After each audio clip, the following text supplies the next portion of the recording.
चतुर्भिः श्रीकण्ठैः शिवयुवतिभिः पञ्चभिरपि प्रभिन्नाभिशम्भोर्नवभिरपि मूलप्रकृतिभिः चतुश्चत्वारिंशद्वसुदलकलाश्रत्रिवलय त्रिरेखाभिः सार्धं तव शरणकोणाः परिणताः।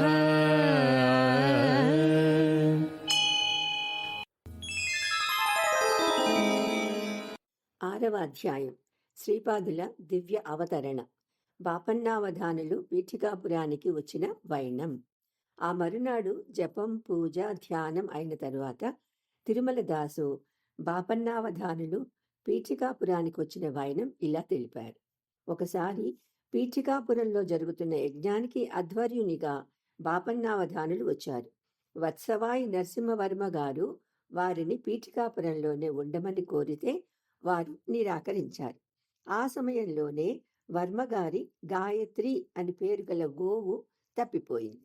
బాపన్నావధానులు లెక్కవేసి అది సామర్లకోటలో ఖాన్ సాహెబ్ అనే కసాయివాడి వద్ద ఉందని, త్వరగా వెళ్ళకపోయినట్లయితే గోవుకి మరణం తప్పదు అని చెప్పారు. వారు చెప్పినట్లు గాయత్రి తమకు దొరికిన పక్షంలో బాపన్నావధానులు తమ వద్ద నుంచి 24 ఎకరాల భూమిని ఉండడానికి ఒక ఇల్లు తీసుకుంటానని వాగ్దానం చేయాలని, దీనికి బాపనార్యులు అంగీకరిస్తేనే గాయత్రిని తీసుకుని వస్తానని వర్మగారు చెప్పారు. ఈ షరతులో నిరాకరించినట్లయితే గోహత్యా పాతకం చుట్టుకుంటుంది అని భావించి బాపనార్యులు విధిలేని పరిస్థితులలో వర్మగారి షరతును అంగీకరించటము, గాయత్రి దొరకటము వారు పీఠికాపుర వాసి అవడానికి దారి తీశాయి. సుమతి రాజశర్మల వివాహం. బాపనార్యులకు సుమతి అనే ఒక కూతురు, వెంకావధానులు అనే కుమారుడు ఉన్నారు. అయినవిల్లి గ్రామవాసి అయిన గండికోట అప్పలరాజశర్మ బాపనార్యుల దగ్గర చదువుకోవటం కోసం వచ్చాడు. అతడు భారద్వాజ గోత్రికుడు, కాలాగ్ని శమన దత్త ఆరాధకుడు. పూజా సమయంలో ఆ విగ్రహం రాజశర్మతో మాట్లాడుతూ ఉండేది. తమ విద్యార్థి యాయవారం చేయరాదని బాపన్నావధానులు రాజశర్మకు వాళ్ళ ఇంట్లోనే భోజన సదుపాయం చేశారు. ఒకరోజు శని ప్రదోష పూజ తరువాత కుక్కుటేశ్వర ఆలయంలో ఆకాశవాణి సుమతికి అప్పలరాజశర్మకి వివాహం జరిపించమని ఆజ్ఞాపించింది. ఆలయంలో ఉన్న భక్తులందరికీ ఆ వాణి వినిపించింది. చిన్నతనంలోనే రాజశర్మ తల్లిదండ్రులు మరణించటం వల్ల అయినవిల్లి గ్రామంలో ఉన్న వారి బంధువులను పిలిపించి ముహూర్తం నిర్ణయించారు.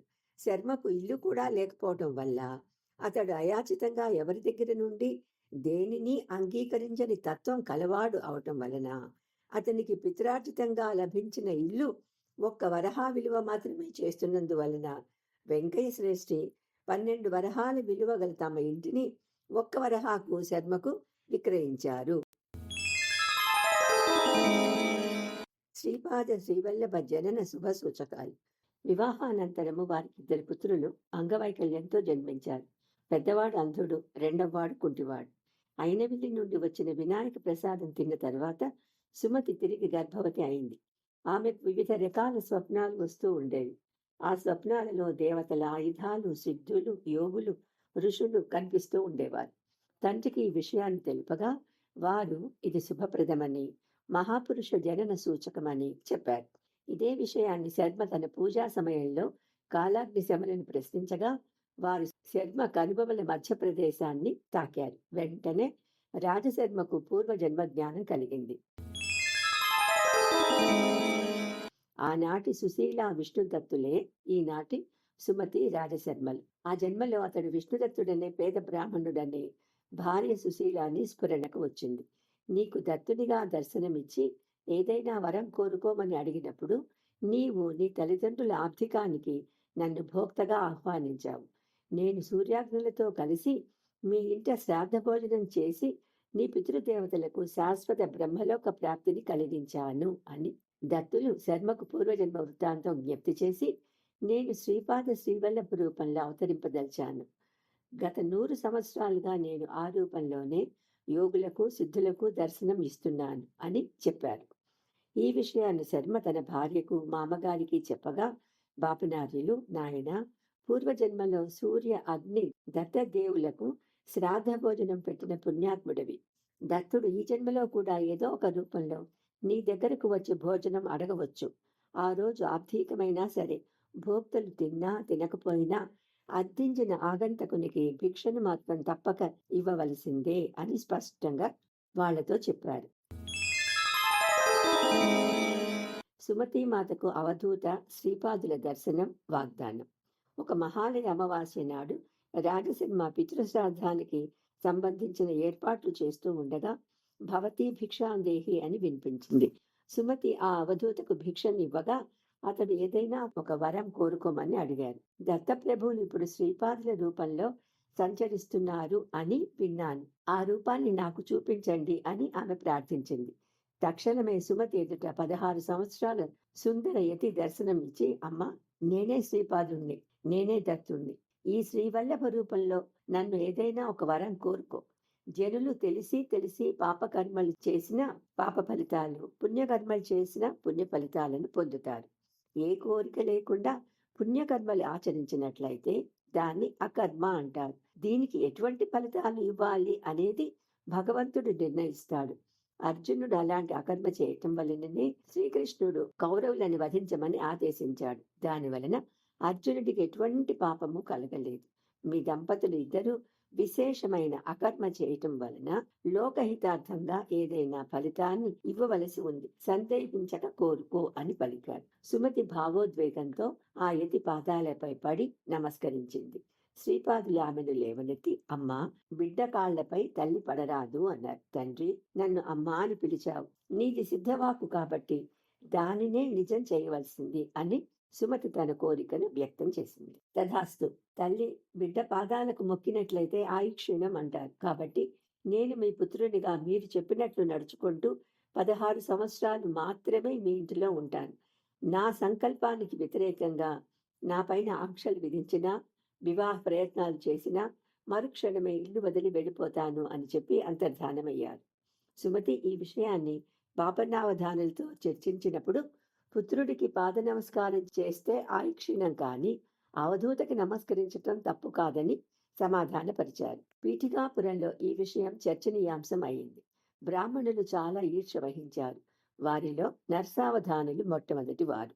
భోక్తల విషయం గడ్డు సమస్య అయింది. కానీ రాజశర్మ కాలాగ్ని శమనుని ప్రార్థించగా 3 అతిథులు భోక్తలుగా రావటంతో పితృకార్యం నిరాటంకంగా కొనసాగింది.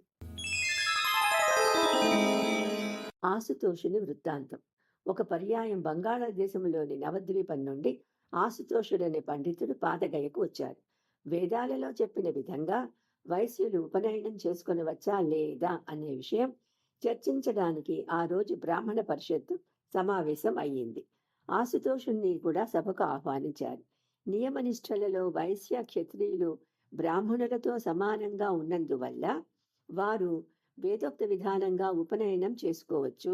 మిగిలిన వర్ణాల వారు పురాణాలలో చెప్పిన విధానంగా ఉపనయనం చేసుకోవచ్చు. జ్ఞాన సిద్ధిని పొందడానికి కులము, లింగము, వయస్సు ఆటంకాలు కావు. లాభాదుడనే వైశ్య మహర్షి దత్త అనుగ్రహంతో సిద్ధుడయ్యాడు. దత్తుని దయ ఉన్నట్లయితే మానవుడు చేసే ప్రతి పనిలోనూ లాభం కలుగుతుంది అని బాపనార్యులు సభకు వివరించారు.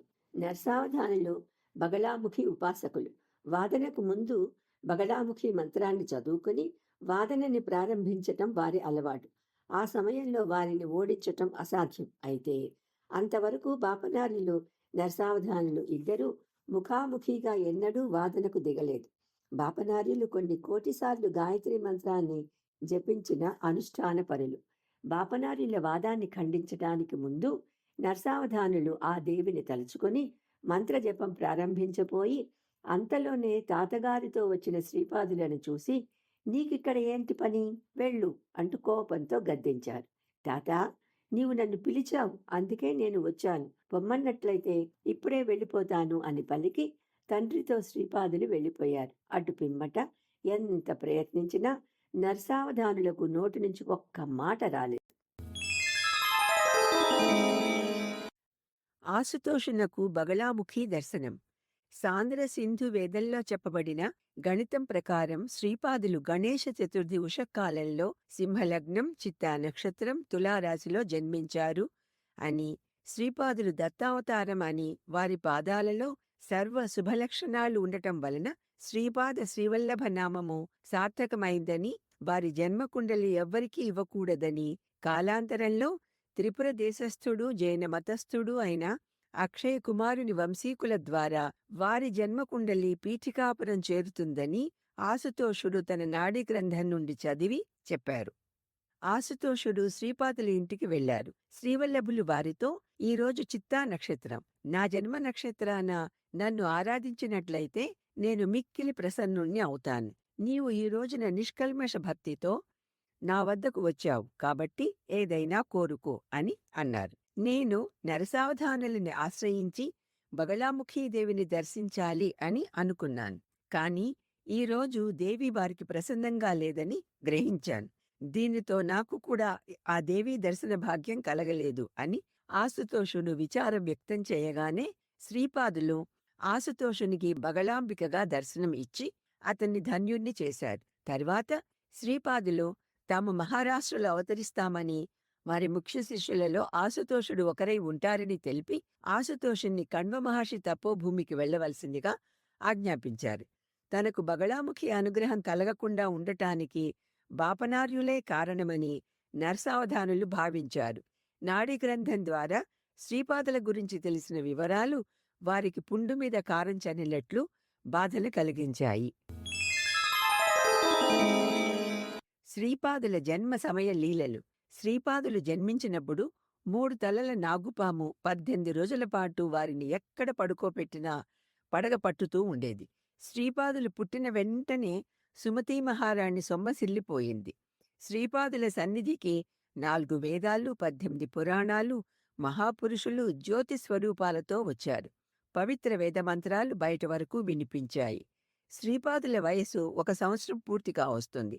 నెలల బాలుడిగా ఉన్నప్పుడు కూడా స్వేచ్ఛగా నడిచి వెళ్లేవారు.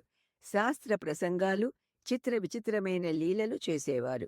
ఎవరో మహాపండితుడు మరణించిన తరువాత ఈ బాలుడిలో ప్రవేశించి ఇలాంటి వయసుకు మించిన పనులు చేయించుతున్నారని, తల్లిదండ్రులు తగిన వైద్యం చేయించకుండా వానిని దత్తావతారమని తప్పుగా భావిస్తున్నారు అని పీఠికాపురవాసులు అనుకునేవారు అని ఇంతవరకు శ్రీపాదుల లీలలు వర్ణించిన తిరుమలదాసు తన విషయం ఇలా చెప్పసాగాడు.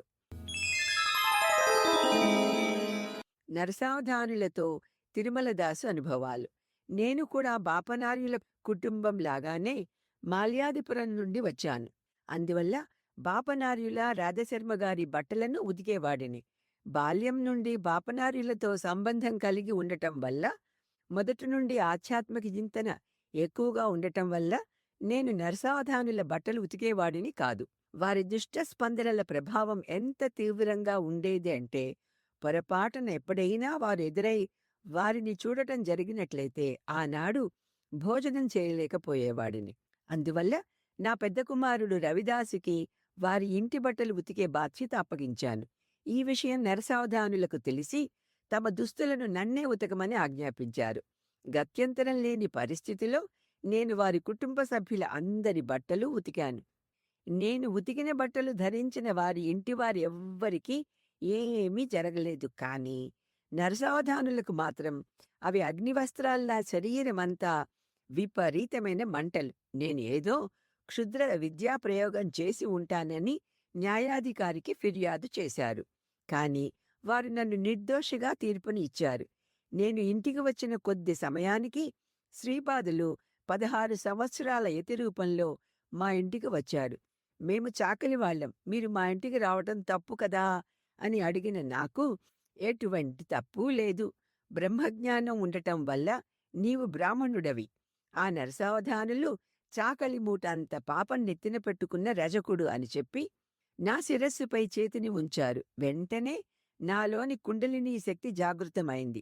ఆత్మ పరమాత్మతో అనుసంధానమై ఒళ్ళు తెలియని పరవశంతో ఎంతోసేపు ఉండిపోయాను.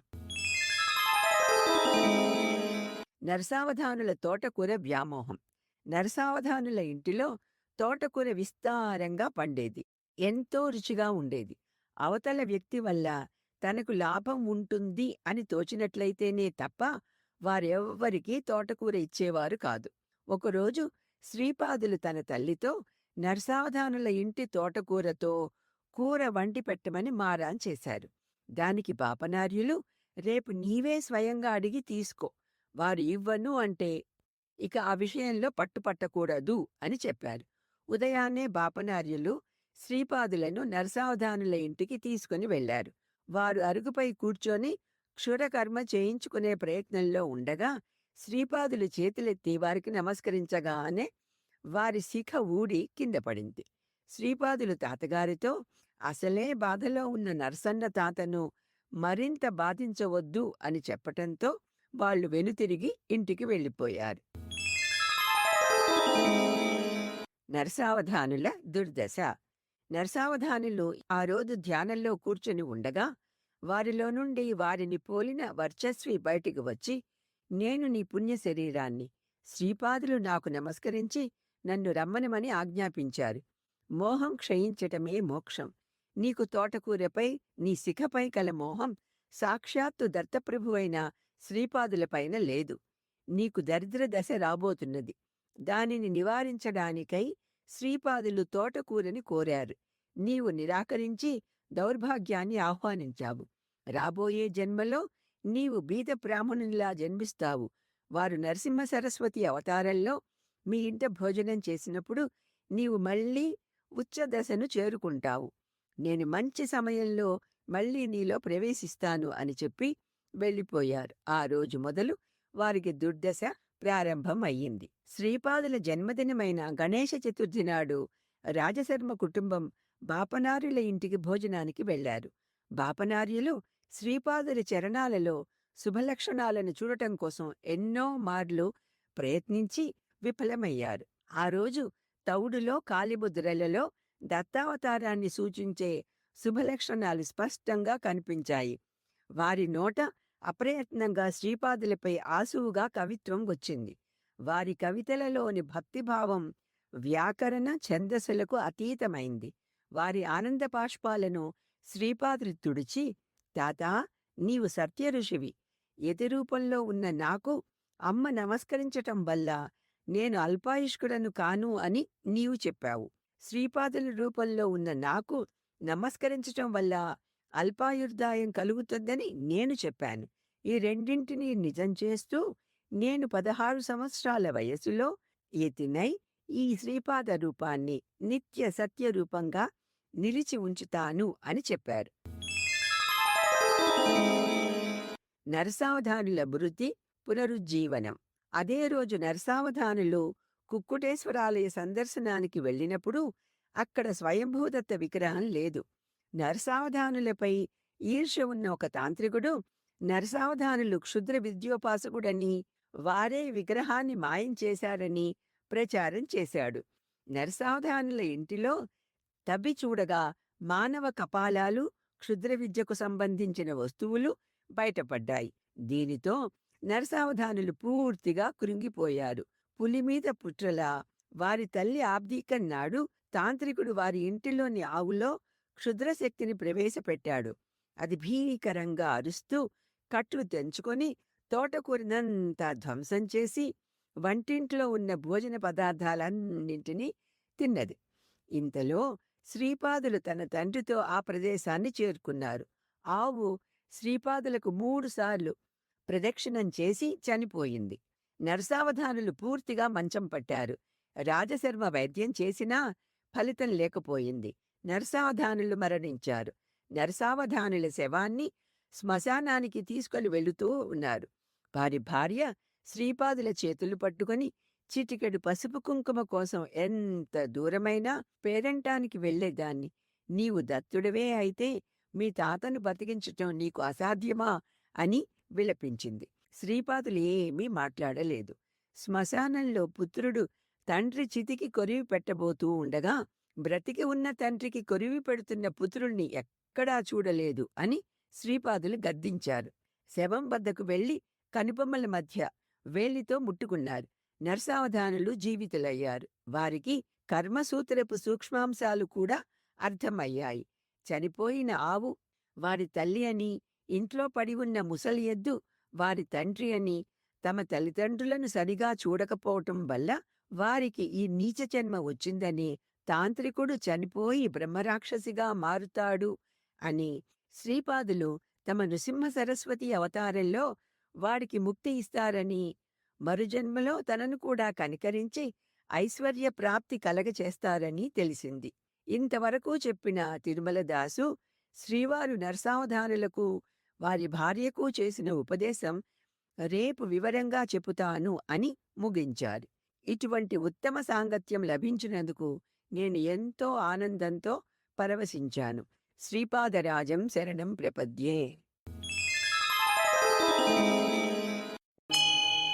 त्वदीयं सौन्दर्यं तुहिनगिरिकन्ये तुलयितुं कवीन्द्राः कल्पन्ते कथमपि विरुचि प्रभृतयः यदा लोकोत्सुक्यादमरललनायान्ति मनसा तपोभिर्दुष्प्रापामपि गिरिससायुज्य पदवी